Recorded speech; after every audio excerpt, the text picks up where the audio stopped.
काय असतं ना, ज्या माणसांना लोक बालिश समजतात, वेडी समजतात, भोळी समजतात, अशीच माणसं अखेर शेवटी जिंकतातही आणि चांगलं जगतातही. पण जी माणसं स्वतःला शहाणं समजतात, कांड करतात, एखाद्याच्या मागणं काड्या करतात किंवा एखाद्याला फसवतात, अडवणूक करतात, लुबाडणूक करतात, गेमा करतात, अशी माणसं नीट सुखाने जगतही नाहीत आणि जिंकतही नाहीत. कारण काय आहे ना, देव तुमच्यातला भोळापणा, तुमच्यातला निरागस भाव, तुमच्यातला प्रामाणिकपणा बघत असतो आणि कर्म हे नेहमी ना तुमच्यातल्या वाईट गोष्टी बघत असतो.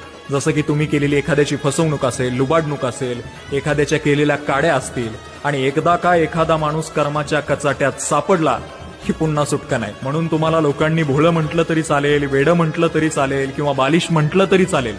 काय ना, आजपर्यंतचा इतिहास आहे. वेड्या माणसांनी इतिहास लिहिलाय आणि शहाण्या माणसांनी तोच इतिहास वाचलाय. बरोबर आहे ना?